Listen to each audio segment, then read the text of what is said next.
Oh ini ada yang sedang di kampus ini siapa ya? Kak Ata siapa ya? Siapa namanya? Kita belum mulai sayang ya untuk kelasnya hari ini. Kita Zoom hari ini. Semangat semangat sekali nih kayaknya. Ini ada yang di kampus Masya Mas Malik. Allah. Masya Allah. Oh, Iya. Aduh, mohon maaf nih. Mungkin salah ini salah kira mungkin ya. Kita belum mulai hari ini kelasnya. Jadi oh mana keluar ya? Ya mungkin boleh nanti bergabung lagi.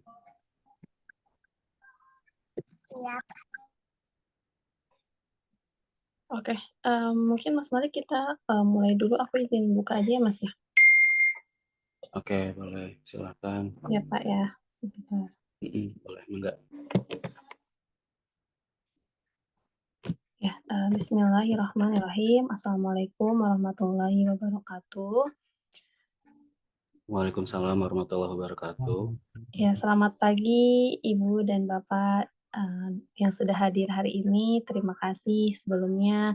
Sini sudah ada Pak Den selaku ownernya dari Asma Gatsu. Lalu di sini juga sudah ada Mas Malik yang insya Allah akan mengisi kegiatan hari ini. Terima kasih sudah menyempatkan waktu mungkin di sela-sela liburannya ya. Alhamdulillah hari ini kita dapat berjumpa dalam pertemuan pagi ini. Kita akan sharing, lebih tepatnya lebih sharing ya, mengenai parenting masa kini, yaitu membahas mengenai bagaimana menghadapi uh, tantangan teknologi saat ini yang kita kaitkan dengan parenting. Nanti mungkin akan lebih jelasnya disampaikan oleh Mas Malik. Nah, sebelumnya mungkin Pak Den dan Mas Malik, Ibu, Bapak sekalian izin memperkenalkan saya Gita.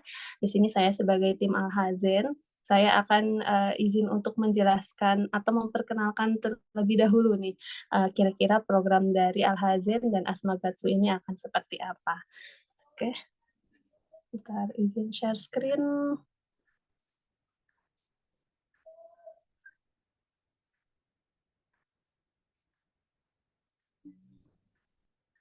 Oke,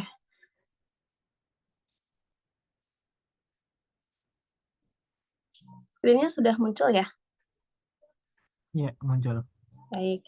Nah, alhamdulillah Bapak dan Ibu Alhazen dan Asma Gatsu ini bekerja sama dalam bimbel coding. Jadi nanti ke depannya untuk adik-adik di sekitar di Asma Gatsu itu bisa belajar coding gitu. Nah,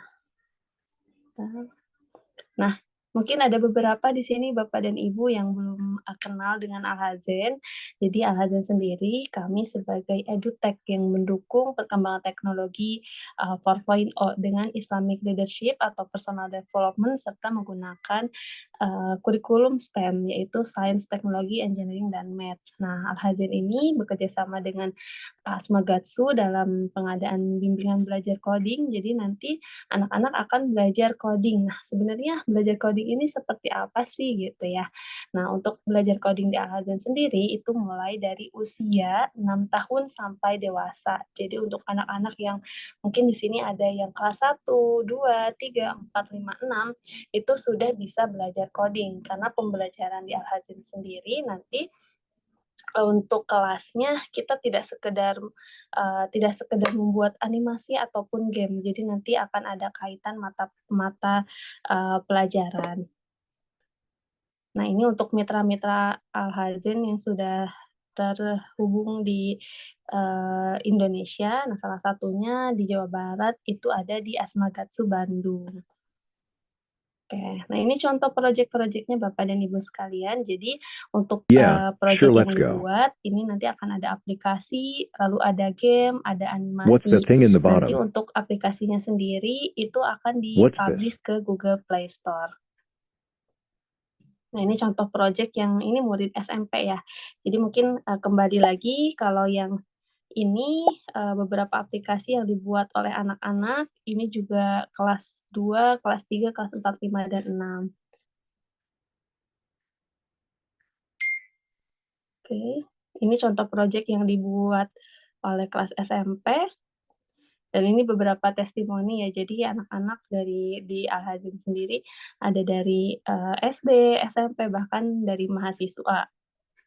Nah, kebetulan kemarin mungkin ya Pak Den, kita sudah melaksanakan trial kelas di sana. Alhamdulillah respon dan antusiasnya juga kita sangat mengapresiasi nih Bapak dan Ibu. Mungkin di sini ada beberapa adik-adik yang ada di gambar ini ya, kemarin ikut belajar bagaimana sih belajar coding. Masya Allah dengan semangat adik-adik semua di sini terlihat semuanya sangat antusias belajar, dan kemarin ini pembuatan proyeknya itu membuat animasi menggunakan Scratch ya. Nah, selain itu juga di Al-Hazen memiliki beberapa kompetisi nasional, biasanya dilaksanakan itu setiap tahun sekali. Jadi nanti adik-adik yang mengikuti bimbel coding di Asmagatsu ini berkesempatan untuk mengikuti kompetisi coding. Nah, kebetulan kemarin terakhir itu di bulan Agustus kita ada coding di BSD itu, ketika kita lihat pesertanya ternyata ada yang dari Bandung. Berarti nih nanti mungkin adik-adik juga bisa mengikuti beberapa kompetisi yang Al-Azhar laksanakan. Nah, ini beberapa dokumentasi program di Al-Azhar. Ini gambaran pembelajarannya kurang lebih seperti itu. Baik, sebelum kita lanjut ke materi parentingnya, mungkin di sini saya akan persilakan dulu kepada Pak Den selaku perwakilan dari Asmagatsu. Ada yang ingin disampaikan, dipersilakan ya Pak ya. Oke. Oke, baik, terima kasih Teh Gita. Ya, bismillahirrahmanirrahim. Assalamualaikum warahmatullahi wabarakatuh. Alhamdulillahirrahmanirrahim. Senang sekali ya saya Den bisa hadir hari ini menyapa ayah bunda semua. Kita biasa hadir di kampus. Nah, hari ini kita online ya ayah bunda. Nah, tapi juga ada beberapa nih orang tua yang menyampaikan tidak bisa hadir karena harus menghadiri undangan ya, termasuk permohonan maaf nih dari Ibu Ida hari ini tidak bisa hadir juga ya, dari Direktur Asmagatsu tidak bisa hadir hari ini karena ada undangan, malah 2 katanya. Ya mudah-mudahan kita doakan yang tidak bisa hadir hari ini tenang, bisa lancar kegiatannya hari ini, dan juga tenang saja nanti tidak ada rekamannya ya kayak kita ya. Nah, untuk kegiatan coding di Asmagatsu ini, kenapa saya memilih Al-Hazen? Karena insya Allah Al-Hazen ini punya visi yang sama ya. Pertama dia punya visi yang Islami, ya sama dengan Asma ya, visinya Islami. Kemudian juga skalanya juga sudah nasional. Kita tahu tadi sudah ada kegiatan seperti olimpiade-olimpiade kita ya, di nasional, kalau di Asma sebutnya dengan olimpiade. Nah, ayah bunda memang kelas kita memang belum mulai hari ini karena kita masih ingin memenuhi target kuota dari bisa dilakukannya kegiatan offline gitu ya. Eh, jadi kalau bisa yang sudah fix untuk gabung di kegiatan coding bisa mengajak mungkin rekan-rekannya atau orang tua yang lain untuk gabung di kursus coding.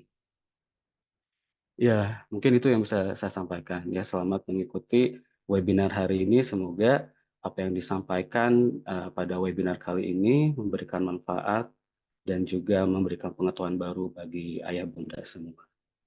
Kayak gitu. Mungkin gitu, Mas Malik, boleh dimulai untuk acaranya. Ya, baik. Terima kasih Pak Den untuk beberapa sambutannya ya. Baik, mudah-mudahan nanti setelah ini banyak yang daftar ya Pak ya, jadi nanti kelasnya sudah bisa kita mulai. Iya, Baik, insya Allah. Amin. amin ya. Baik, selanjutnya kita langsung saja ke acara intinya, yaitu webinar parenting mengenai peran teknologi dalam mendukung tumbuh kembang dan kreativitas anak. Jadi Bapak dan Ibu izin dari kami ingin sharing beberapa informasi mengenai uh, peran teknologi ya. Jadi untuk anak-anak di sini kan nanti akan mempelajari beberapa materi mengenai teknologi. Jadi Di sini kami ingin menyampaikan beberapa informasi yang berkaitan dengan parenting-nya. Baik, langsung saja mungkin kepada Mister atau Pak Malik dipersilahkan ya, Pak, ya, silahkan. Baik, Bismillah. Assalamualaikum warahmatullahi wabarakatuh. Selamat pagi Bapak Ibu semua. Selamat pagi tim dari Asma Gatsu. Kemudian terima kasih juga Mbak Gita. Atas sambutannya, Alhamdulillah hari ini kita sudah bisa ketemu ya.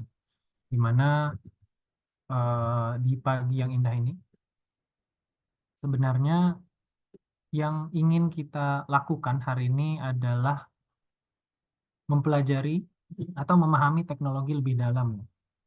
Karena biasanya penjelasan tentang teknologi itu selalu saya mulai dengan kalimat sangkaan yang selalu ada di lingkungan masyarakat bahwa teknologi adalah sebuah musibah. Nah, ini adalah kalimat yang luar biasa dampaknya ya bagi kehidupan kita di masyarakat ya. Jadi biasanya yang tersebar di masyarakat itu memang teknologi ini adalah musibah di mana anak-anak ini banyak kita hukumi atau banyak kita vonis bahwa keburukan-keburukan mereka itu terjadi karena adanya teknologi gitu kan. Ini bukan sesuatu yang sepenuhnya benar dan bukan juga sesuatu yang sepenuhnya salah. Maka kita harus memahami dulu teknologi itu apa sehingga kita bisa menyimpulkan kira-kira teknologi yang ada itu sebenarnya musibah atau bukan ya. Nah, jadi untuk mengenal lebih dalam mengenai teknologi tentu kita harus kenal dulu tentang teknologi itu sendiri. Nah, dalam dunia digital, kalau kita berbicara tentang teknologi ya, kata teknologi itu sebenarnya adalah satu kata yang maknanya sangat luas sekali. Yang kita paham sampai saat ini, teknologi itu hanyalah sebatas gadget ya, handphone, kemudian laptop, komputer, televisi gitu ya. Sebenarnya kalau kita lihat secara detail, teknologi itu adalah sebuah alat bantu yang manfaatnya itu dipakai di seluruh lini aktivitas kehidupan masyarakat.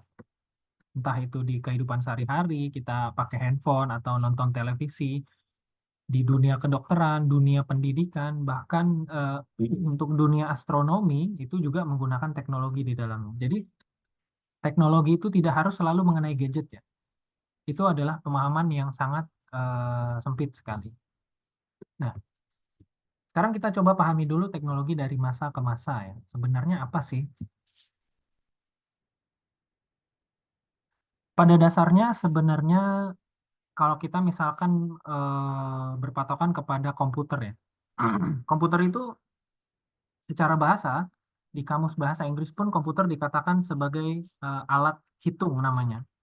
Kalau yang kita tahu kan komputer saat ini kan alat main game ya, alat Facebookan atau alat bersosial media gitu ya. Atau yang handphone yang sedang kita gunakan sekarang itu sebenarnya adalah komputer tapi versi mini aja, versi mobile yang bisa dibawa-bawa gitu.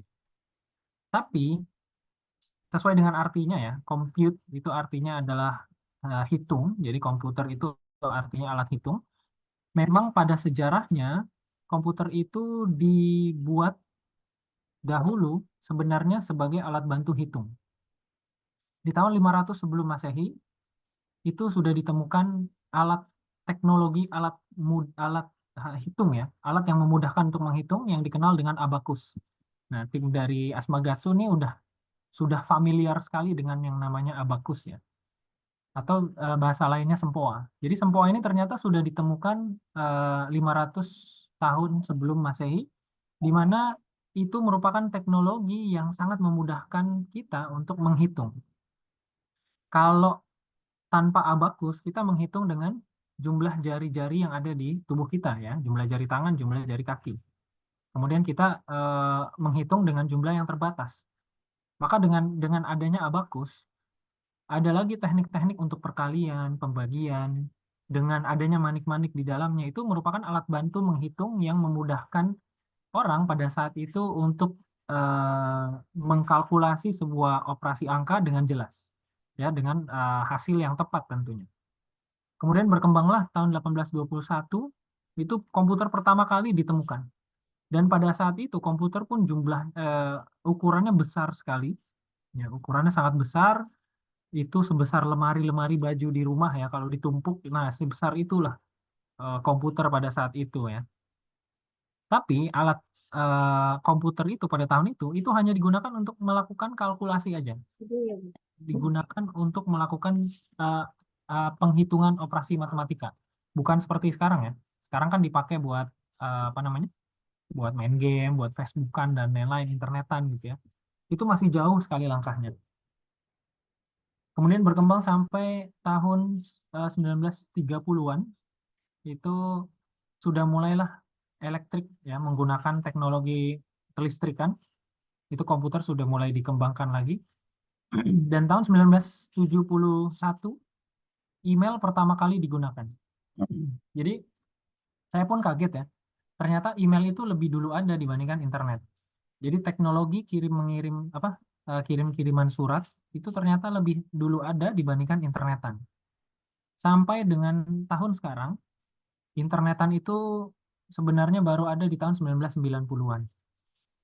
Jadi internet itu jauh lebih dulu ada dibandingkan internet. Nah, dari hal ini kita bisa mengetahui bahwa sebenarnya teknologi itu perjalanannya sangat-sangat lama sekali. Dimulai dari alat bantu, kemudian dikembangkan untuk menjadi alat bantu yang lebih masif lagi, lebih cepat lagi hasilnya, sampai pada akhirnya kita bisa menikmati teknologi-teknologi yang kita gunakan saat ini. Nah, kemudian yang dihadapkan oleh manusia dengan teknologi itu sebenarnya adalah rasa atau kemampuan kita untuk beradaptasi dengan teknologi tersebut. Jadi manusia itu punya tantangan tersendiri terhadap sesuatu hal yang baru muncul di masyarakat atau di kehidupan dia. Banyak di antara orang-orang yang melakukan respon penolakan ketika ada hal-hal baru yang muncul di masyarakat. Contoh misalnya awal-awal terkenalnya TikTok ya. Awal-awal terkenalnya TikTok itu banyak sekali orang yang melakukan penolakan. Apa sih ini aplikasi joget-joget aja isinya gitu kan? Apa sih ini aplikasi umbar-umbar aurat aja gitu isinya kan ya. Muncul banyak sekali penolakan. Tapi perlahan-perlahan ternyata banyak juga dan fiturnya juga disiapkan yaitu untuk berjualan. Jadi orang-orang yang tadinya menolak ketika sudah paham bahwa teknologi ini TikTok ini ada manfaat lain selain dari joget-joget depan kamera, itu mereka secara masif juga secara beramai-ramai menggunakannya untuk berjualan ya. TikTok Live, ada TikTok Shop gitulah ya. Nah, adaptasi ini merupakan habit yang memang manusia selalu lakukan ketika muncul masalah baru, muncul teknologi baru, muncul hal-hal baru di kehidupannya. Contoh di sini ada sebuah apa namanya grafik ya. Ada sebuah grafik di mana teknologi dari masing-masing aktivitas atau dari masing-masing bidang, termasuk transportasi, broadcasting dan lain-lain, itu ternyata masing-masing itu punya waktu untuk beradaptasinya yang berbeda. Contoh di paling kiri di sini ada waktu adaptasi untuk pesawat terbang. Ternyata pesawat terbang dari awal pendiriannya sampai dengan 68 tahun, itu masyarakat itu baru paham bahwa pesawat itu sangat penting. Pesawat terbang itu sangat dibutuhkan gitu ya. Mungkin pada awalnya orang itu nggak begitu percaya untuk apa pakai pesawat terbang gitu kan. Untuk apa pakai pesawat terbang, biayanya mahal, resikonya besar gitu ya. Jadi orang pada saat itu masih bertahan dengan alat transportasi darat dan laut. Tapi lambat laun, ternyata pesawat terbang ini menjadi alat transportasi yang saat ini masih dibilang alat transportasi yang eh, apa kelihatannya mewah gitu ya, pesawat terbang dibandingkan transportasi yang lain. Kemudian kalau kita dengar saudara-saudara kita ya, sepuh-sepuh kita yang sudah pernah melaksanakan pergi haji misalkan atau umroh di tahun-tahun di mana pesawat terbang itu belum terlalu tenar, mereka lebih memilih menggunakan kapal laut, perjalanan laut mereka. Perjalanan laut itu juga harus membawa perbekalan yang luar biasa banyaknya ya, karena perbekalan mereka harus perbekalan yang cukup untuk berbulan-bulan, 3 bulan, karena perjalanan berangkatnya lama, kemudian pada saat prosesi ibadahnya di sana juga lama, harus persiapan dulu, sampai pulangnya juga harus lama lagi gitu ya. Sehingga perbekalan yang dibawa, ongkos yang dibayarkan mungkin lebih mahal tahun itu dibandingkan tahun-tahun sekarang. Jadi 68 tahun pesawat terbang itu baru bisa disadari bahwa manfaatnya ini sangat luar biasa. Kemudian ada telepon ya. Telepon dari mulai telepon yang kabel sampai dengan saat ini. Telepon yang kabel itu tahun-tahun awal pendiriannya butuh waktu 50 tahun untuk sampai digunakan secara internasional dan orang-orang sudah mulai paham manfaatnya. Kemudian radio 38 tahun, televisi 22 tahun, komputer 14 tahun, internet butuh waktu 7 tahun untuk orang terbiasa, sampai yang paling kanan itu ada game namanya Pokemon Go. Ini butuh waktu hanya 19 hari sampai game itu secara masif sudah di-download oleh anak-anak atau para penggiat game di seluruh dunia. Itu waktunya cuma sedikit, 19 hari aja. Artinya makin ke sini berarti orang itu sudah mulai eh, nyaman beradaptasi dengan hal-hal baru. Maka kalau misalkan kita masih kurang nyaman beradaptasi dengan hal-hal baru, berarti memang kita belum bisa memahami teknologi ini fungsinya untuk apa. Sehingga kita merasa bahwa ini masih belum perlu gitu ya. Kemudian, bagaimana dengan TikTok? Dengan saingannya ada YouTube Shorts ya. Saingannya lagi ada Instagram Reels, Snapchat, dan lain-lain gitu kan. Ini adalah aplikasi yang sama jenisnya, tapi setiap platform pembuat aplikasi di dunia ini berlomba-lomba untuk masing-masing membuat aplikasi yang jenisnya sama. Karena ternyata semakin ke sini orang semakin terbiasa dalam penggunaan aplikasi yang baru gitu ya. Muncul aplikasi yang baru, pakai, kemudian dibaca, ditonton, sampai pada akhirnya orang-orang memutuskan untuk bikin konten sendiri. Berapa lama waktu yang dibutuhkan untuk mengenal dan sampai menggunakan itu mungkin ya bisa jadi tidak tidak kurang dari tidak lebih dari seminggu ya, tidak lebih dari 7 hari, tidak lebih dari 5 hari orang sudah mulai terbiasa menggunakan TikTok gitu kan. Jadi ketika kita memahami bahwa sebenarnya teknologi itu dari awalnya butuh waktu yang sangat lama untuk diadaptasi oleh manusia, sampai makin ke sini makin cepat diadaptasinya, bahkan tidak butuh waktu yang sangat lama ya berhari-hari. Sebenarnya teknologi adalah sesuatu hal yang dibutuhkan. Kalau kita lihat di gambar ini adalah alat tulis ya. Alat tulis yang familiar kita gunakan. Jadi alat tulis ini merupakan sebuah alat yang tidak pernah kita tidak pakai seumur hidup ya. Dari mulai kita kecil sampai saat ini itu pasti pakai alat tulis. Namun dalam perjalanannya, kalau menurut sejarah singkatnya ya, 3000 tahun sebelum Masehi, itu ternyata alat tulis itu, pulpen itu belum ada, tentu belum ada teknologi pulpen itu. Maka pada saat itu orang-orang mencatat sesuatu, menuliskan sesuatu, menorehkan cerita di dalam sebuah lembaran yang mereka simpan, itu ternyata menggunakan alat-alat yang tajam. Entah itu dari batu yang diruncingkan, bambu yang diruncingkan gitu ya. Sampai pada akhirnya berpikir bahwa alat-alat ini ternyata nggak bisa kita pakai terus-terusan. Bayangin kalau anak-anak kita masih berada di teknologi yang sama, ketika teknologi tidak masuk ke Indonesia, ketika teknologi tidak tidak dapat diterima oleh masyarakat gitu ya. Apakah mungkin anak-anak bersekolah harus mencatat dengan membawa bambu-bambu runcing yang ditajamin gitu ujung-ujung bambunya, kemudian dia harus menorehkan tulisan-tulisan catatan dari guru-gurunya itu menggunakan lembaran-lembaran koran, lembaran-lembaran kayu misalnya, lembaran-lembaran batu, itu dibawa-bawa setiap hari. Itu pasti tidak akan efisien sampai saat ini ya kalau masih digunakan. Sehingga orang-orang ilmuwan itu berpikir bahwa alat-alat tulis ini kan penting. Maka harus dibuat sesuatu yang lebih mudah dibandingkan yang sebelumnya. Maka dibuatlah tahun 600 itu sudah mulai menggunakan tinta dari bulu ya, bulu burung gitu. Saya juga nggak tahu kenapa harus pakai bulu gitu ya. Kenapa nggak pakai apakah sumpit misalnya, ujungnya diruncingin tapi dicelupin lagi ke tinta sehingga dia bisa nulis gitu kan. Mungkin ada simbol tertentu kalau dia pakai bulu unggas gitu ya. Tapi Dalam perjalanannya menggunakan bulu dengan tinta yang dicelupin juga, ini masih belum efisien. Bayangin aja kalau sekarang anak-anak masih harus membawa itu.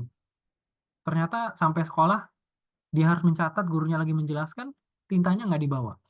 Tintanya ada di rumah. Botol tintanya tuh jatuh misalnya di jalan. Kemudian hilang. Akhirnya dia nggak bisa nyatet kan. Bulunya jadi sia-sia, dia cuma bawa bulunya aja. Sehingga dibuatlah alat lagi yang lebih efisien gitu ya. Yang sampai saat ini kita pakai itu tenar dan secara masif dijual, komersilkan itu tahun 1990. Yaitu dengan jenis ballpoint.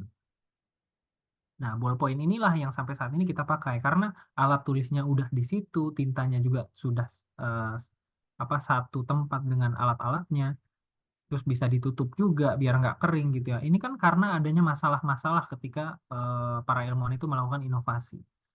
Sehingga teknologi berkembang, teknologi muncul, itu sebenarnya di balik itu semua adalah kebutuhan akan menyelesaikan sebuah masalah.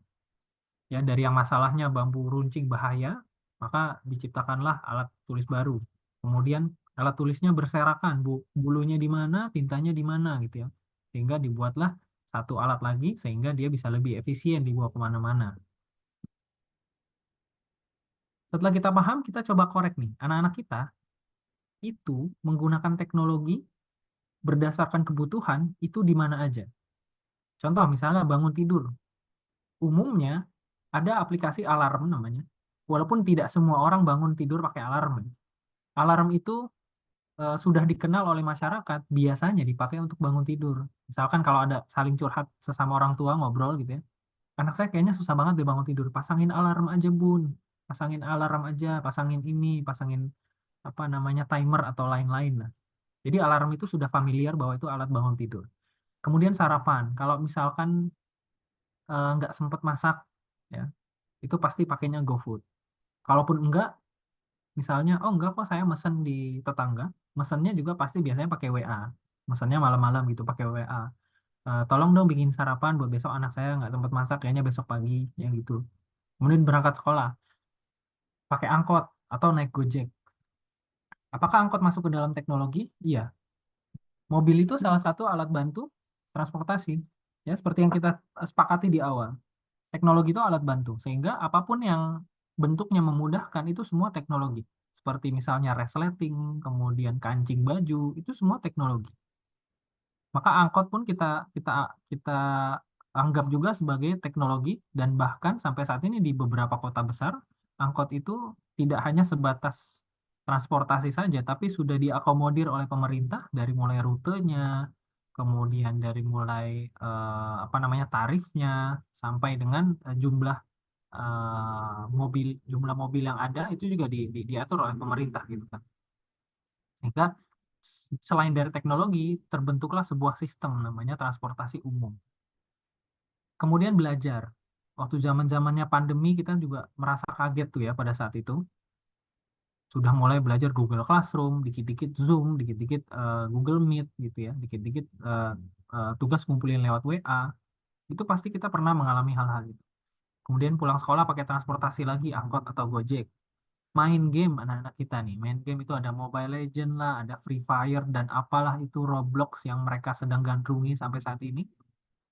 Bahkan sampai jajan ke Indomart, Alfamart, itu sudah menggunakan e-money. Apapun itu bentuknya, mau yang kartu atau dompet digital seperti OVO, Dana, ya, Shopee Pay, dan lain-lain. Kita sudah familiar dengan hal itu. Lalu apakah kita bisa memungkiri bahwa teknologi itu tidak dibutuhkan gitu kan? Tidak jarang ada beberapa restoran yang tidak bisa menerima cash. Dia hanya mau menerima apa namanya scan kris atau pakai e-money, pakai kartu atau pakai apa tuh namanya mesin edisi ya, digesek kartu debit atau kartu kredit gitu kan. Sampai pemerintah Kementerian Keuangan itu sampai melakukan pemberian aturan bahwa restoran yang hanya atau yang restoran yang menolak uang cash itu akan didenda. Nah, berarti kan teknologi ini sudah digunakan di mana-mana gitu kan. Jadi teknologi ini bukan hanya sekedar gadget. Pokoknya semua alat yang memudahkan itu semua adalah hasil karya dari teknologi. Oke, kita udah paham bahwa teknologi itu adalah satu hal yang memudahkan gitu ya. Bahkan kita sendiri, ya, para orang tua, semua yang di rumah itu, yang kita sebut dengan perabotan, itu adalah hasil karya dari teknologi. Bapak Ibu bisa bayangkan bagaimana caranya kita memasak di dapur tanpa adanya kompor, alat pemantik api itu ya. Kemudian bagaimana api itu bisa bertahan lama dengan adanya gas, regulator, selang gas, dan lain-lain. Itu semuanya hasil dari teknologi. Kalau misalkan kita mau memasak air tapi tidak ada wadah untuk menampung airnya dengan sebuah wadah yang bisa dipanaskan tanpa harus melebur ketika kena api, itu semuanya adalah teknologi. Tapi yang jadi masalah adalah ketika teknologi dibenturkan dengan anak-anak, muncullah sebuah dilema yang kita sebut dengan kids and gadget dilemma. Ini dilema yang muncul di setiap orang tua terhadap anaknya di zaman sekarang. Pasti selalu membanding-bandingkan dengan zaman dulu ya. Kita juga pasti selalu seperti itu kan. Dulu mah saya mainnya gundu, dulu mah saya mainnya karet, dulu mah saya mainnya petak umpet.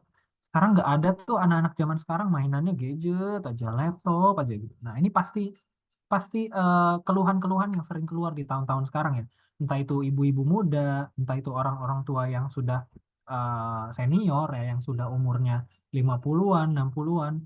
Bahkan ngelihat cucunya pasti seperti itu. Anak zaman sekarang kenapa mainnya seperti ini ya? Kenapa mainnya seperti itu ya? Nah, ini adalah dilema. Setelah kita memahami bahwa teknologi itu tidak bukanlah sesuatu yang selalu tentang gadget, semuanya yang memudahkan, tapi di anak-anak ini kan mereka lebih senang dengan gadget ya. Lebih senang dengan alat-alat yang penuh warna, suara, ada getarannya, banyak tombol. Maka dilema ini sering kita hadapi.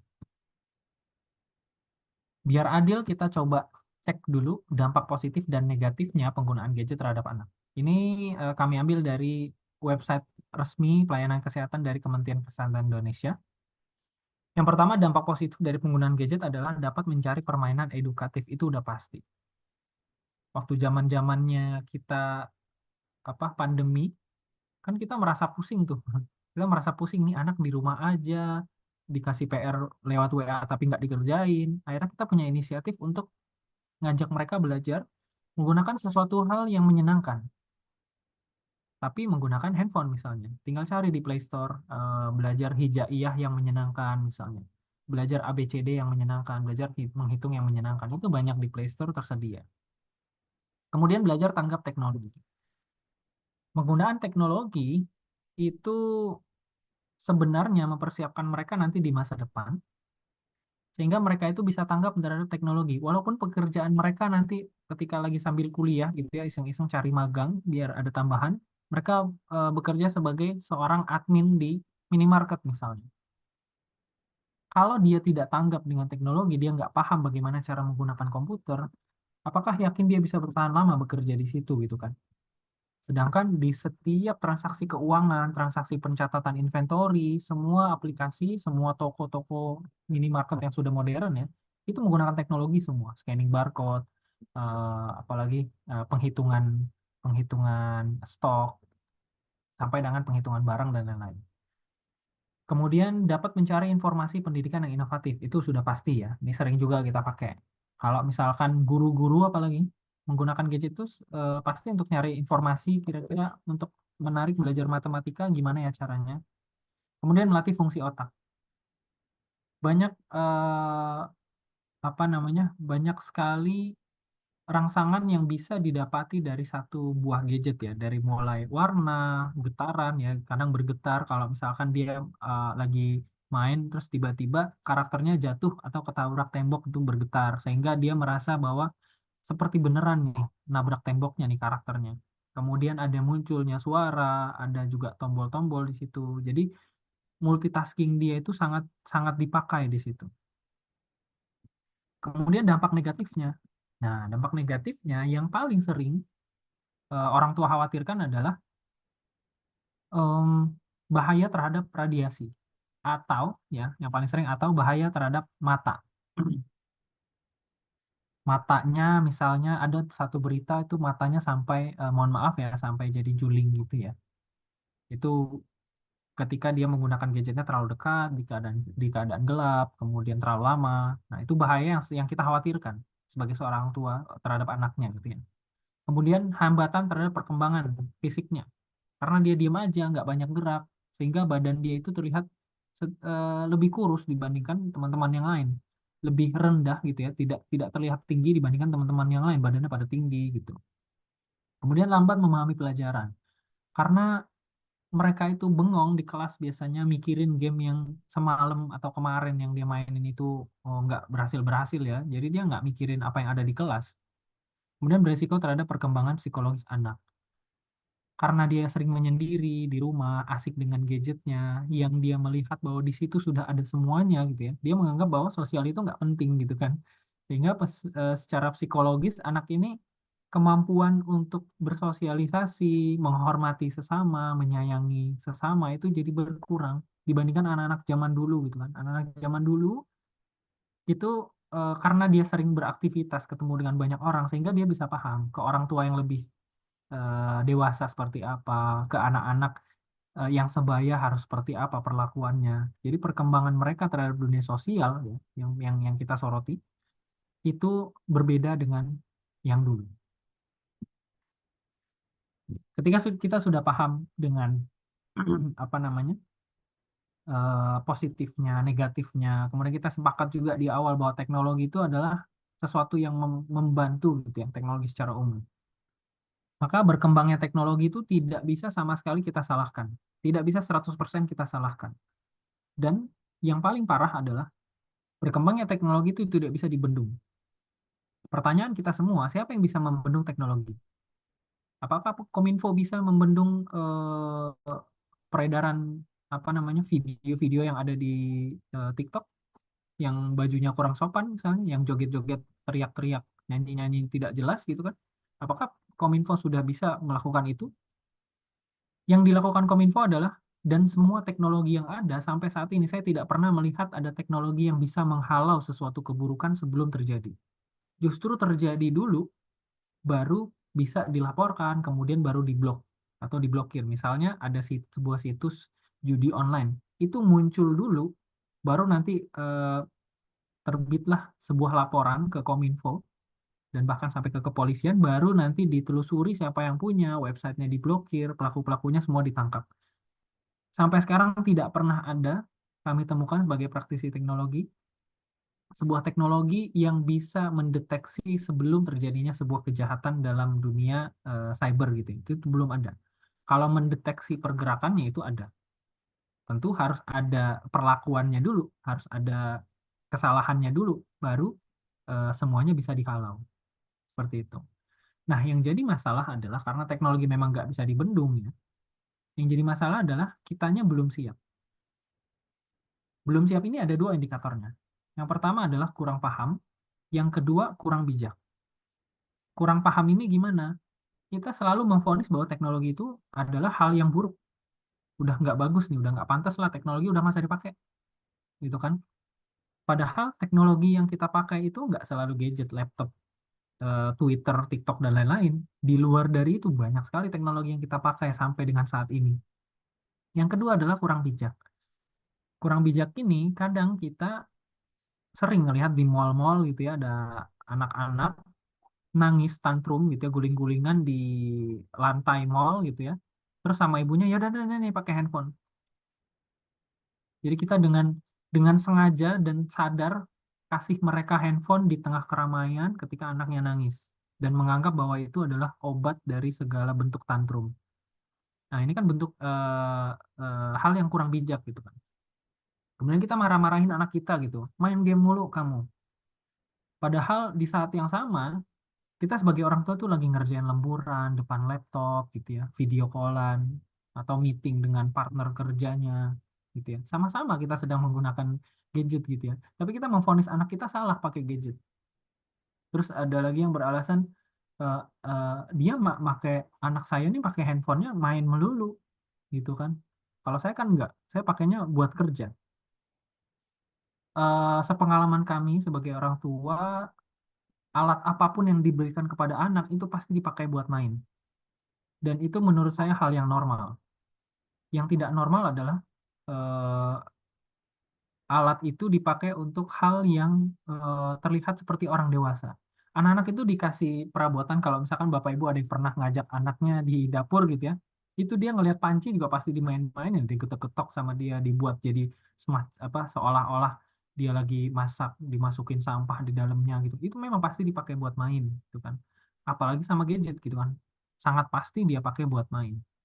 Kalau dia pakai gadget, misal anak umur 5 tahun pakai gadget, terus dia buka kamera joget-joget depan TikTok gitu. Nah, ini yang perlu dilarang justru. Hal-hal yang nggak bagus itu justru yang harus dilarang. Nah, dari dua hal inilah kita harus coba ramu gitu ya. Sehingga kita tidak memvonis teknologi itu terlalu buruk di mata kita dan di mata masyarakat. Lalu bagaimana solusinya? Teknologi nggak bisa dibendung, kemudian kita juga harus memahaminya lebih dalam, dan teknologi itu harus kita coba arahkan ke hal yang lebih positif. Kemudian teknologi itu juga harus kita beri batasan kepada anak-anak kita, dan kita juga harus awasi. Ini adalah 3 solusi yang selalu kami tawarkan kepada para orang tua yang menghadapi eh, perkembangan anak di tengah maraknya perkembangan gadget gitu ya, perkembangan teknologi. Tapi saya pernah disinggung oleh narasumber waktu saya hadir juga di dalam seminar parenting ya. Kalau kita perhatikan, kalau kita renungi, sebenarnya 3 hal ini adalah 3 hal yang memang orang tua lakukan, ada atau tidak ada gadget. Ada atau tidak ada TikTok, ada atau tidak ada Instagram, ada atau tidak ada televisi di rumah, ada atau tidak ada teknologi apapun di dunia ini, 3 hal ini memanglah peran orang tua terhadap anak. Kita harus selalu mengarahkan mereka, harus selalu membatasi mereka, harus selalu mengawasi mereka. Karena memang itulah tugas orang tua terhadap anaknya. Jadi yang jadi masalah adalah bukan gadgetnya, tapi bagaimana cara kita menyikapi anak-anak kita dengan segala bentuk lingkungan dan permainannya di tengah berkembangnya teknologi pada saat ini. Memang sangat terasa berat dibandingkan dengan zaman yang dahulu. Cuma kita tidak bisa membandingkan anak-anak kita di lingkungannya yang sekarang dibandingkan dengan lingkungan kita yang terdahulu gitu ya, yang nggak harus selalu gadget gitu mainnya. Maka 3 hal ini memang harus kita lakukan sebagai orang tua terhadap anak. Dan bahkan ada yang sedang viral. Saya sempat terlewat di Instagram saya sempat ngeliat ada orang dokter seorang dokter yang mengkampanyekan bahwa anak-anak tidak diizinkan menggunakan trampolin. Bapak Ibu pasti tahu trampolin ya, alat yang untuk loncat-loncat itu ya. Itu cocoknya hanya untuk orang dewasa. Kenapa? Karena anak kecil itu tidak bisa menyeimbangkan loncatan dari trampolin. Apalagi trampolin yang dipakai adalah trampolin yang orang dewasa, yang cenderung keras gitu kan. Beda dengan beban berat badan si anak gitu. Ketika dia loncat-loncat, bahkan ada yang main berbarengan dengan kakak-kakaknya di satu trampolin yang sama, itu akan membahayakan tulang punggung. Ya, jadi bukan masalah teknologinya, tapi bagaimana cara kita bisa menilai bahwa alat ini nih bagus nggak untuk anak saya? Udah tepat nggak anak saya pakai trampolin ini? Itu banyak dokter yang sudah menyuarakan, mengkampanyekan bahwa anak-anak nggak boleh main trampolin. Kemudian perosotan. Pemerintah itu sudah menetapkan bahwa setiap alat permainan yang ada di dalam lingkungan taman kanak-kanak atau di taman-taman yang ada di sekeliling kota gitu ya, itu harus memiliki standar yang baik. Perosotan harus punya standar yang baik gitu kan. Itu pemerintah sudah memperhatikan itu. Tinggal kita coba cek lagi. Kira-kira ayunan itu yang pakai rantai gitu ya, apakah itu sudah tepat untuk anak 3 tahun misalnya? Kalau belum tepat, jangan pakai itu. Jadi 3 hal ini adalah hal yang memang harus kita lakukan ke anak kita di segala hal, termasuk teknologi. Contoh misalnya kalau Bapak Ibu mau ngecek nih, anaknya udah dikasih handphone ya. Kemudian anak-anaknya kita cek kira-kira dia sudah punya aplikasi apa aja, atau biar dia nggak sembarangan klik-klik download aplikasi. Itu ada aplikasi namanya Google Family Link. Itu silakan di-download, nanti sudah ada panduan lengkapnya bagaimana cara connect ke antara handphone anak dengan handphone orang tua. Jadi nanti kalau anaknya sembarangan pencet di Play Store, dia mau mendownload sesuatu, nanti muncul semacam pop-up di handphone orang tua untuk ngecek anak ini lagi mau download suatu game, kira-kira diizinkan atau enggak. Nah ini ada, silakan di-download, nanti panduannya lengkap ada di situ. Kemudian setelah kita sudah paham nih bahwa teknologi itu tidak bisa dibendung, kemudian apa yang ada di dalam teknologi itu tidak semuanya jelek dan tidak semuanya baik, jadi harus dipilih-pilih gitu ya. Maka harus kemana setelah ini? Pertama kita harus ikuti arus teknologi, jangan dilawan. Muncul teknologi baru, tiba-tiba langsung ditepis gitu ya. Tiba-tiba langsung dilawan, wah jangan nih, wah nggak boleh nih. Pertama kita harus cari tahu dulu. Harus cari tahu dulu kira-kira teknologi itu apa.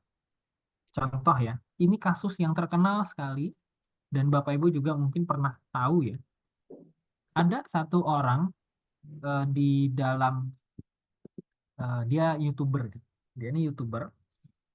Eh, cerita singkatnya dia ini kaya mendadak gitu ya. Dari yang awalnya anak apa seorang lulusan SMA atau lulusan SD gitu. Dia kaya mendadak lah pokoknya. Dengan hanya menggunakan aplikasi trading. Nah, ini aplikasi trading.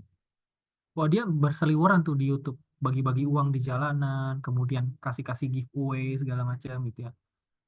Ternyata setelah ditelusuri aplikasi yang dia pakai, yang katanya adalah trading, itu adalah aplikasi judi. Ya, tentu di Indonesia kan tidak menghalalkan judi ya. Di Indonesia itu melarang judi sehingga orang ini yang tadinya dia kayak mendadak gitu ya bagi-bagi uang dermawan sekali orangnya baik tidak berbuat jahat gitu di dunia sosial media tapi ternyata ujung-ujungnya dia tetap tetap dianggap sebagai kriminal karena dia mendukung proses penjudian di Indonesia gitu.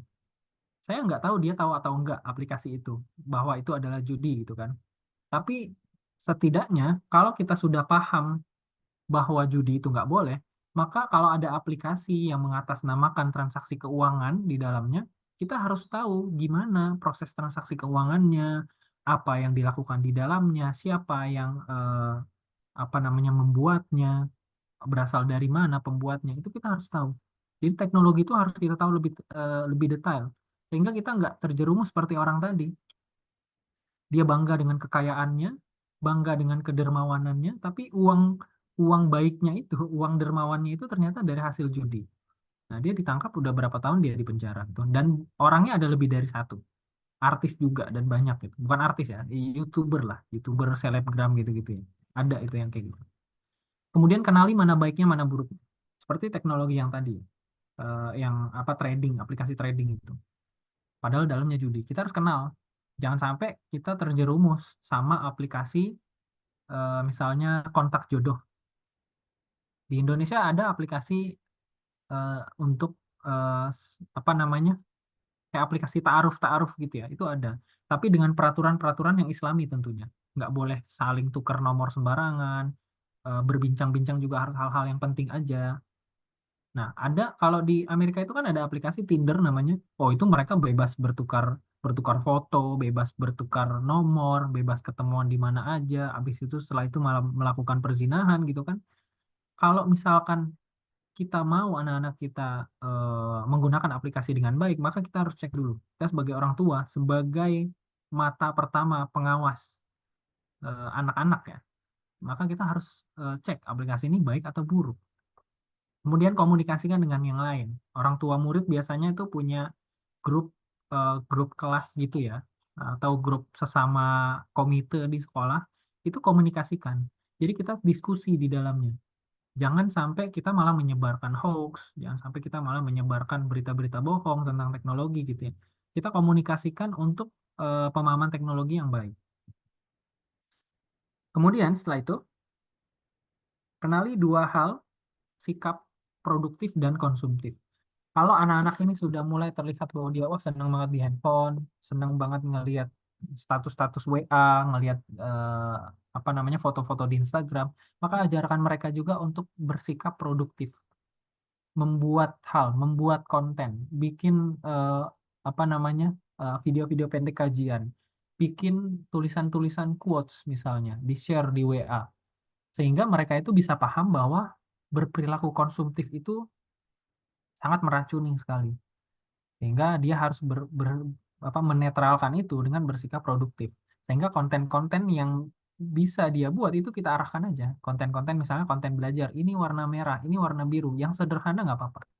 Semua hal yang besar itu dimulai dari hal yang sederhana.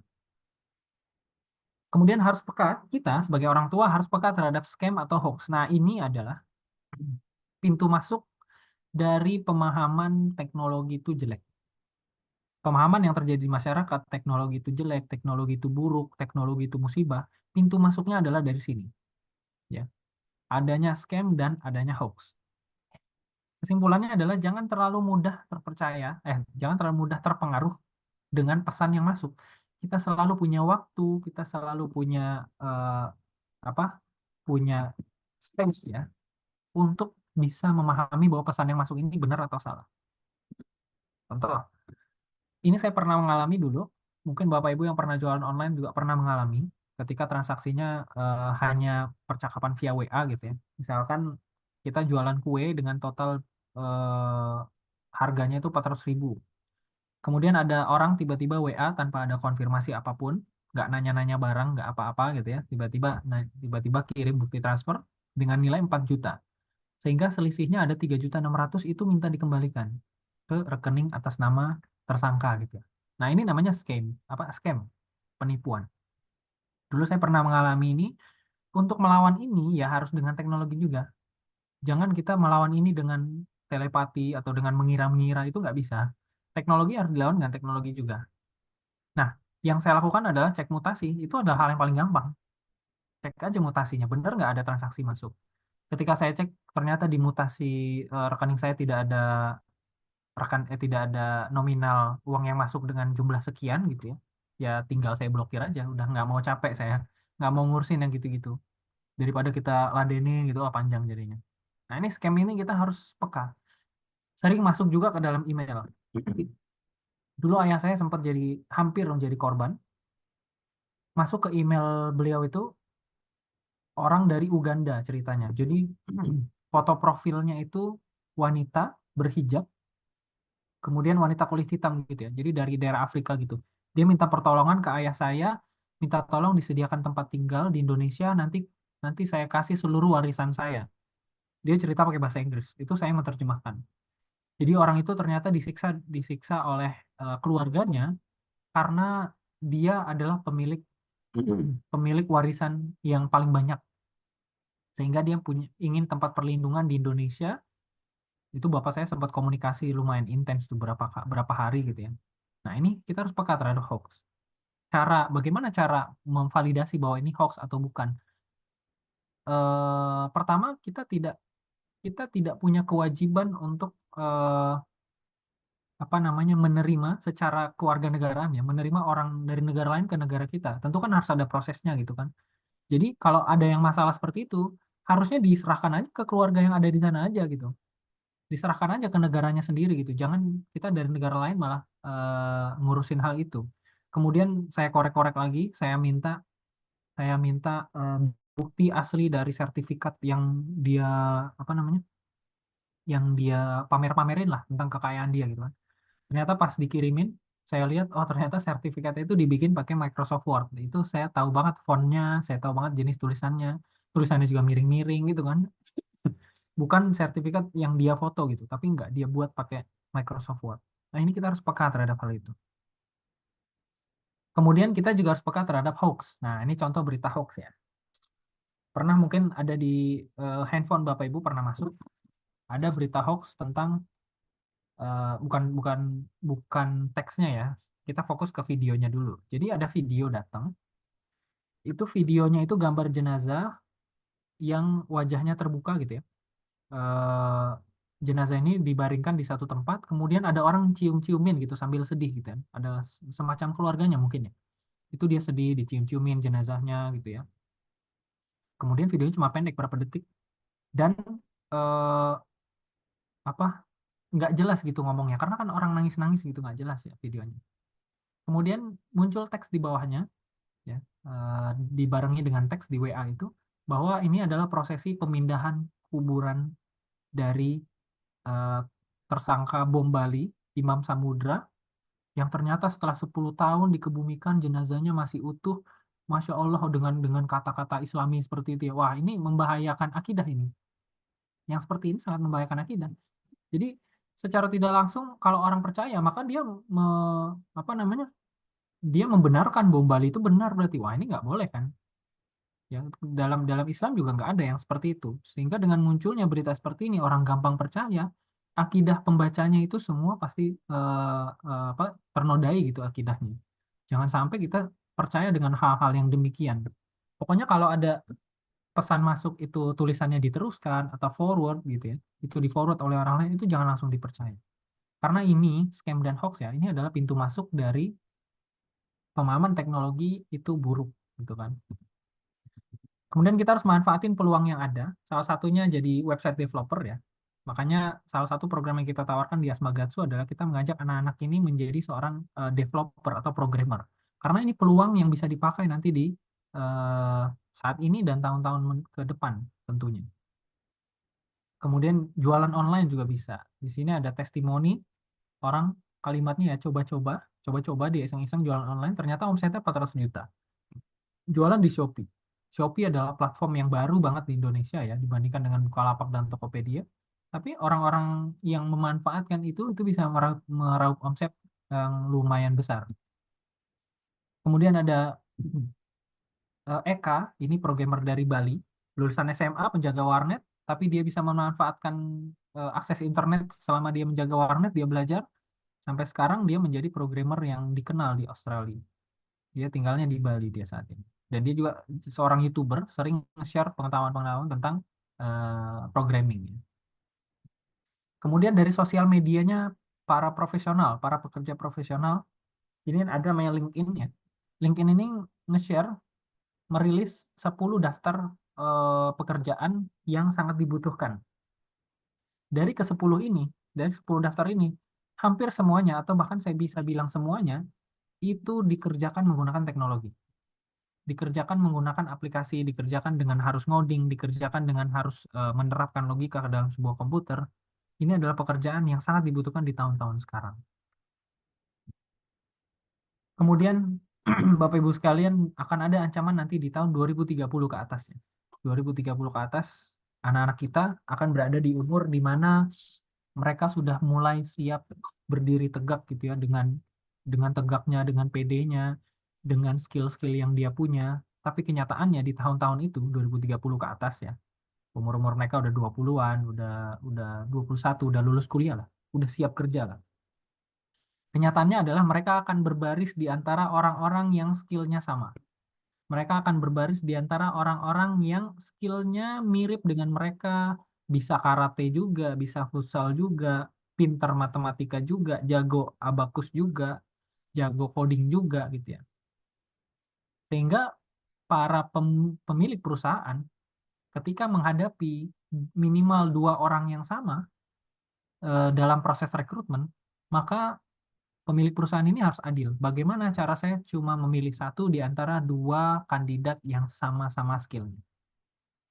Pertanyaan yang pasti ditanyakan oleh seorang pemilik perusahaan atau masyarakat ya. Masyarakat atau pemilik perusahaan itu akan memilih orang-orang yang skillnya 1 langkah lebih maju dibandingkan orang pada umumnya. Nah, di tahun-tahun itu jumlah orang yang skillnya sama itu ribuan. Ya, jadi banyak sekali. Jadi dia harus melawan orang-orang yang skillnya sama, yang kalau ditanya, kamu bisa ngoding? Bisa. Kamu bisa pinter matematika? Pinter. Kamu lomba olimpiade menang? Menang saya tahun sekian. Nah itu skillnya sama. Jadi kan kayak kita, wah ini orang-orangnya sama, gimana cara nilainya gitu kan. Yang dinilai adalah orang yang memiliki skillnya berbeda dibandingkan dari yang lain. Dan yang terakhir adalah mempelajari teknologi sebenarnya hanyalah mempelajari alat saja. Kita terlalu banyak khawatir dengan mempelajari teknologi ya. Nanti anak-anak saya takutnya pusing gitu ya. Ini yang terjadi juga di junior-junior kami atau calon-calon murid kami pada saat mau belajar coding, itu pasti mereka bilang, coding itu kayaknya pusing ya.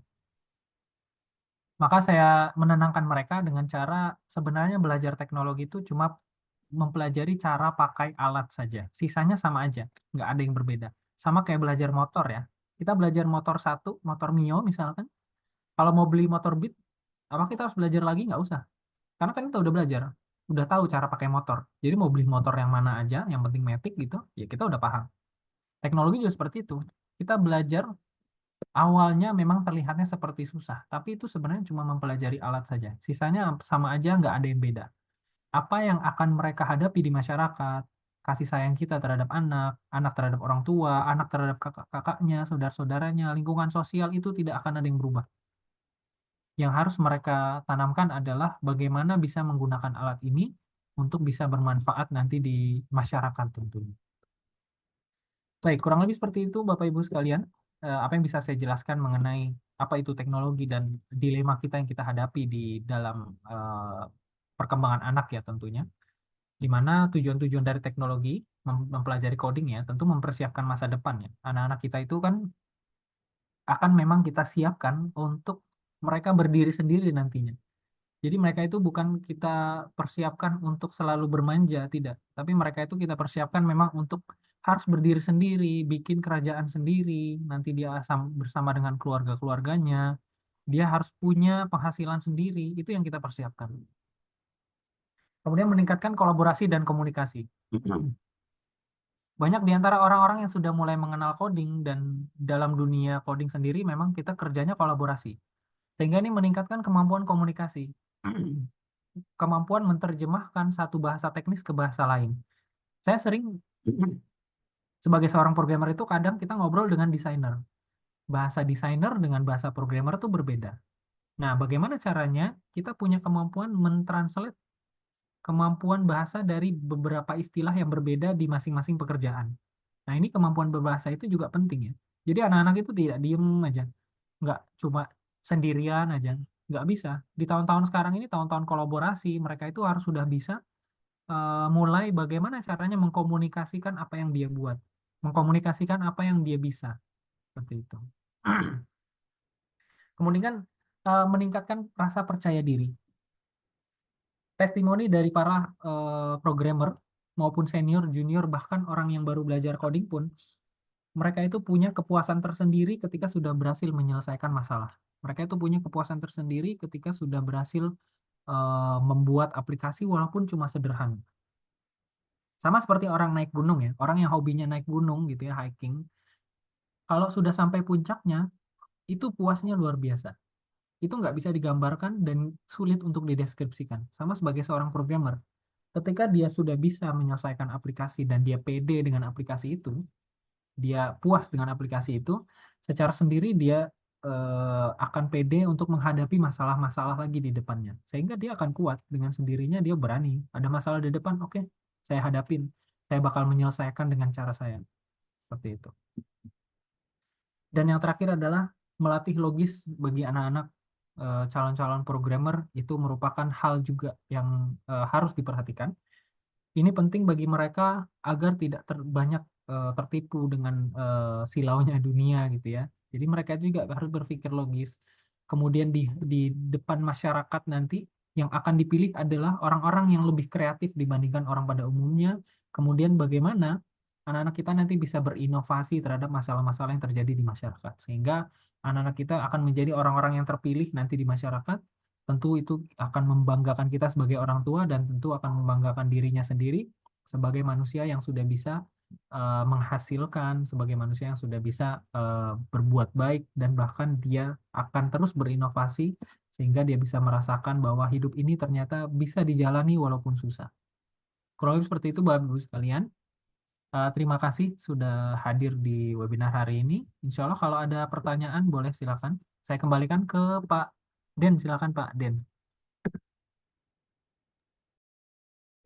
Ya, terima kasih banyak nih Mas Malik. Ya, tadi banyak sekali yang sudah kita bahas tentang teknologi. Ya. Nah, di sini ada beberapa pertanyaan dari Mama Fadlan. Oh, ini langsung ke pertanyaan atau gimana, Mas Malik? Boleh? Boleh ya. Nah, untuk kursus coding, umur berapa yang sudah siap untuk ikut dan nanti materi seperti apa?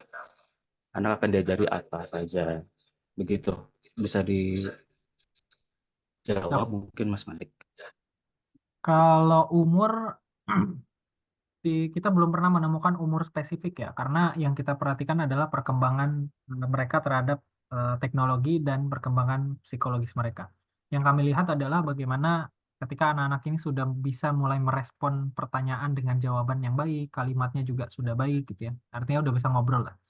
Udah bisa ngobrol, kemudian anak-anak ini sudah diperkenalkan dengan gadget itu minimal menggunakan tablet atau laptop, pencet pencet ini untuk huruf ini, pencet ini, itu sudah mulai diperkenalkan.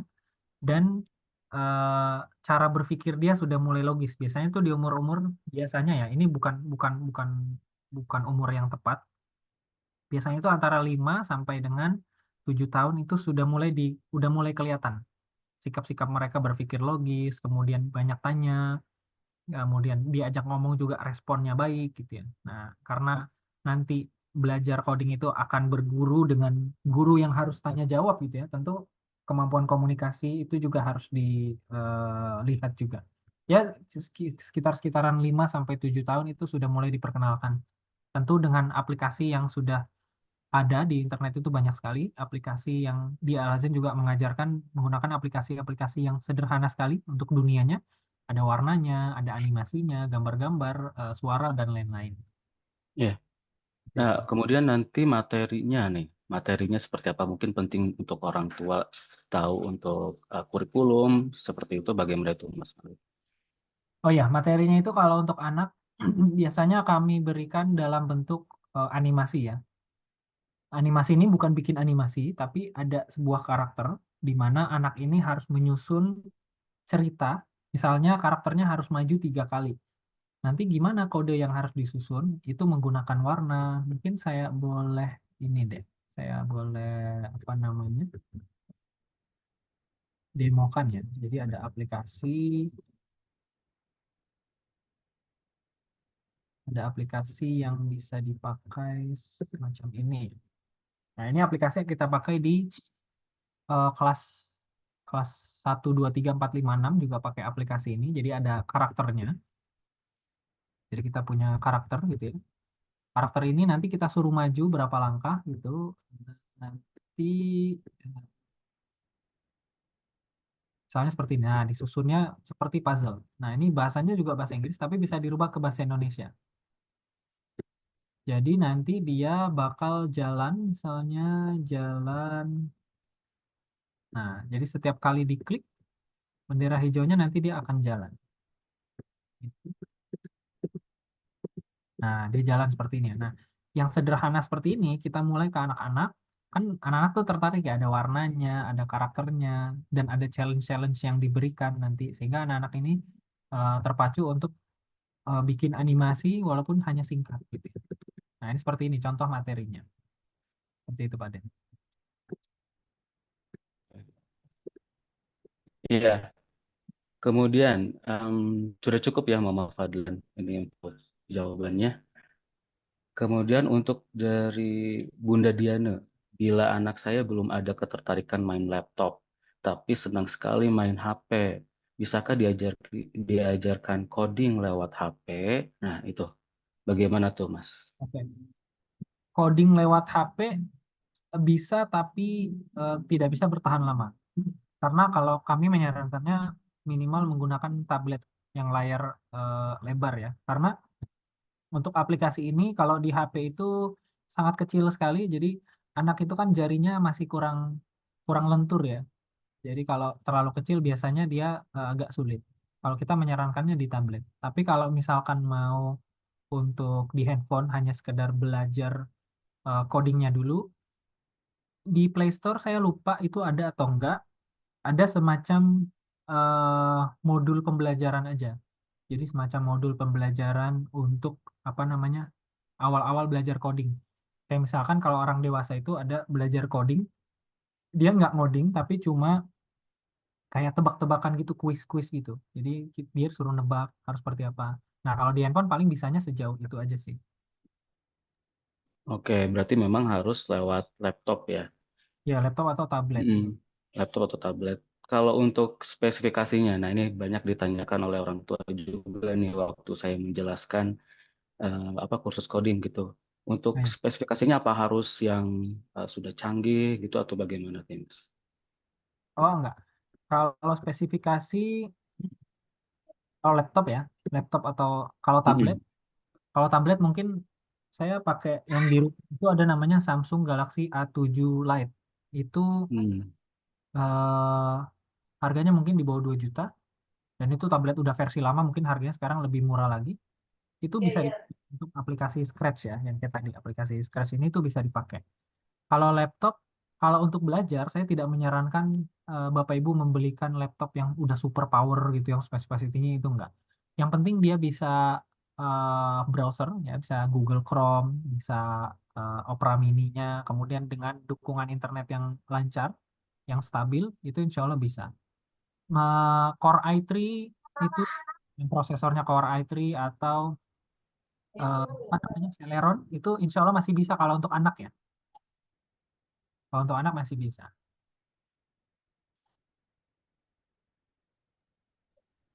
Oke.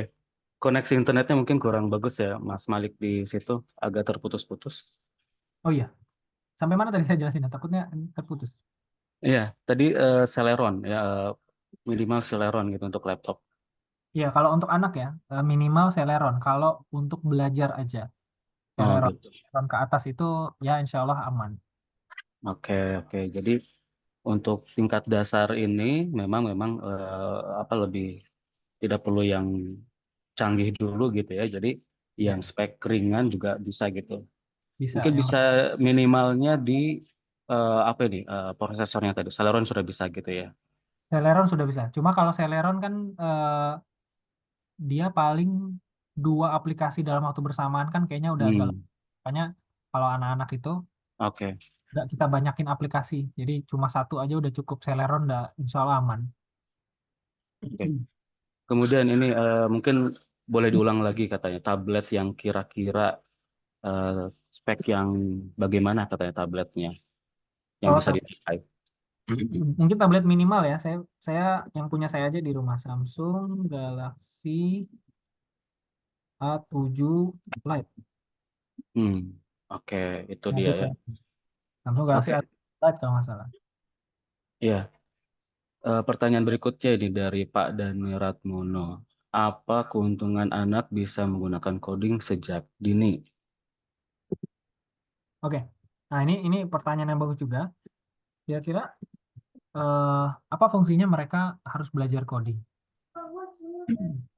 Seperti yang Bapak Ibu lihat di sini, ini kan semacam puzzle gitu ya. Ini semacam puzzle di mana nanti belajar coding itu sendiri akan menstimulasi mereka bahwa setiap langkah yang harus kita lakukan itu harus ada penjelasan logisnya dan harus terstruktur.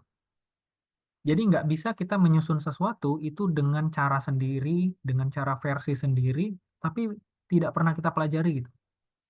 Nah, mempelajari coding itu secara langsung itu mengajarkan mereka bikin aplikasi ya. Tapi secara tidak langsung mengajarkan mereka juga untuk berpikir kritis. Gimana caranya karakter ini bisa jalan terus-terusan gitu kan. Contoh misalnya saya ada aplikasinya gini nih, ini saya jalanin. Ini kan harus saya klik terus ya, harus saya sorry sorry ini nggak bisa diturunin. Nah, ini harus saya klik dulu baru dia bisa berjalan gitu kan. Sehingga dia berpikir, dia mencari solusi gimana eh, yang masalahnya sekarang ini saya nggak mau ngeklik ini, saya mau ngekliknya cuma sekali aja, tapi dia jalannya terus-terusan. Sehingga dia harus cari sebuah struktur atau sebuah susunan yang mengilustrasikan bahwa aktivitas bergerak ini harus dilakukan secara terus-menerus. Maka dia akan menemukan masalahnya sudah terselesaikan. Nah, dia jalannya terus-menerus. Nah, kurang lebih seperti itu.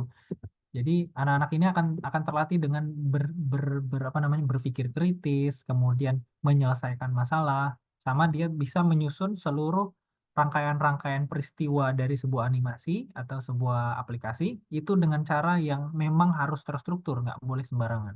Jadi anak-anak tuh rapi. Bahkan ada di Indramayu. Di Indramayu kebetulan kita sudah bergeraknya di bidang kurikulum ya. Itu di salah satu TPA gitu lah ya, rumah baca Quran gitu. Tapi mereka tertarik dengan belajar coding untuk anak-anaknya. Itu hari-hari pertama kita ajarkan mereka menyusun Lego. Jadi semacam Lego gitu ya. Itu kita ajak mereka susun Lego biar apa? Biar motorik mereka, tangan-tangan halus-halus mereka itu biar bisa terbiasa dengan menggunakan gadget yang nggak gerasak-gerusuk ya. Mungkin Bapak Pak Den juga pernah ngeliat nih, ada anak yang make abakusnya kayaknya sembarangan, cetak, cetak, cetak, cetak gitu kan kadang. Nah itu biasanya otot-otot halus mereka itu belum terlatih menggunakan alat. Lama-kelamaan mereka akan halus pakainya. Nah, kalau misalkan anak-anak dari awal tidak diajarkan otot halusnya, motoriknya belum rapih gitu ya, itu saya khawatir nanti pakai laptopnya itu berantakan, bukanya kotak sembarangan gitu kan, mencet keyboardnya sembarangan, wah cepat rusak nanti gadgetnya gitu. Nah, maka karena bentuknya kurikulum, kita di Indramayu kita ajarkan dulu pasang Lego.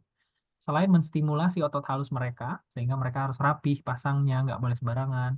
Yang kedua adalah mereka akan terbiasa bahwa ternyata membuat sebuah bangunan itu harus dari hal-hal yang kecil dulu, disusun pelan-pelan, dibikin kakinya, dibikin badannya, dibuat jendelanya. Nanti dalam dunia coding juga seperti itu. Dalam dunia coding, programmer itu ditantang untuk menyusun dari sekian banyak komponen, itu disusun perlahan-lahan, step by step. Tidak semua komponen itu ditaruh di atas. Ada komponen yang cocoknya ditaruh di bawah, ada yang dijadikan jendela, dan lain-lain. Kurang lebih seperti itu, Pak Den. Oke, baik. Untuk orang tua yang lain, mungkin untuk ayah dan bunda yang ingin bertanya, boleh langsung mungkin ya Pak, Mas ya, open mic atau langsung. Oh, ternyata ada lagi nih pertanyaan. Kalau laptop tadi kan dijelaskan Core i3 atau Celeron cukup, mohon direkomendasi prosesor lain yang bisa dipakai lebih lama atau jangka panjang ke depannya. Nah, oke. Jadi kalau misalnya level dari kursus codingnya sudah lanjut nih, apa nih kira-kira Mas Malik, laptop yang direkomendasikan? Oh ya, baik. Ini insight yang bagus juga dari Bunda Dina ya. Memang kalau ternyata mau beli gadget baru untuk pemakaian jangka panjang, itu kita sarankan minimal di Core i3. Dan saya lupa nih, di grup dulu saya pernah nge-share ya. Nanti insya Allah deh saya share ke Pak Den deh, spesifikasi yang lengkapnya gitu ya. Sehingga nanti bisa dipertimbangkan kalau untuk penggunaan jangka panjang, nanti saya share ke Pak Den untuk di-share ke grup insya Allah Pak Den ya. Oke, oke, baik, boleh. Ya, itu tadi ya, Bunda Dina. Mungkin ada yang lain dari ayah bunda yang mungkin yang belum puas dengan jawaban dari kami, mau bertanya lagi boleh langsung saja. Oh ya, baik, terima kasih. Ya, ada lagi mungkin?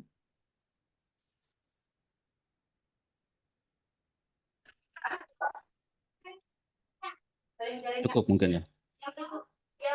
Ya, Mas Malik, terima kasih Ya, banyak untuk materi hari ini. ya. Em, Banyak sekali mungkin yang kita eh, terima hari ini, bahwa ternyata teknologi itu memang bukan sesuatu yang bisa kita hindari, tapi memang bisa kita eh, sikapi gitu ya dengan bijak. Nah, sebagai orang tua kita juga harus lebih bijak dalam eh, memfasilitasi anak untuk berhadapan dengan teknologi gitu ya, Mas Malik. Oke, Ya, ada mungkin ingin disampaikan lagi, Mas Malik? dari saya terakhir mungkin Bapak Ibu sekalian, terima kasih banyak sampai saat ini sudah mendukung anak-anaknya, memfasilitasi anak-anaknya. Ini termasuk salah satu tujuan kami juga di Alazan Academy. Setelah kita ngobrol dengan Pak Den, banyak yang kami satu visi. Ternyata di Indonesia ini memang masih butuh anak-anak yang harus memiliki skill yang lebih ya, termasuk penggunaan abakus, bagaimana kemampuan hitung dia harus baik, cepat, dan tepat gitu ya, tidak sampai meleset penghitungannya. Kemudian kami juga mengajarkan anak-anak untuk selalu menggunakan gadget dengan baik. Kemudian selain penggunaan gadget juga di kelas kita ajarkan mereka secara implisit penggunaan teknologi yang baik, kode etik sebagai seorang programmer harus seperti apa. Anak ini bisa menjadi lebih baik lagi, di mana sampai dengan saat ini kita masih bisa melihat banyak sekali perbuatan-perbuatan buruk yang ada di dalam sosial media, internet, YouTube, dan lain-lain ya. Itu tidak lain dan tidak hal adalah karena banyaknya waktu luang yang mereka miliki dan mereka sudah banyak asupan tentang konten-konten yang buruk tentunya. Sehingga terima kasih banyak sudah memberikan banyak waktu sibuk bagi anak-anak untuk mereka mengembangkan skill-skillnya untuk masa depannya, yang insya Allah tujuan kita bersama adalah anak-anak kita akan menjadi orang-orang yang bermanfaat bagi masyarakat dan di Indonesia khususnya. Terima kasih banyak Pak Den, terima kasih Mbak Gita, Oke, dan ke Pak Den silakan. baik, terima kasih banyak. Ya, mudah-mudahan niat baik kita selama ini dikabulkan oleh Allah dan juga masyarakat bisa tahu bahwa di Cimahi ya terutama ada kursus coding yang offline yaitu di Asmagatsu. Terima kasih kepada seluruh tim dari Al Hazen dan terima kasih pada ayah dan ibu semua telah menyempatkan hadir hari ini. Kita tutup webinar kali ini dengan Alhamdulillah, bacaan Alhamdulillah, kemudian doa kafaratul masjid, subhanakallahumma bihamdika, asyhadu an la ilaha illa anta, astaghfiruka wa atubu ilaik. Assalamualaikum warahmatullahi wabarakatuh. Waalaikumsalam warahmatullahi wabarakatuh. Terima kasih Pak Den. Terima kasih Mas Mawi. Ya, sama-sama.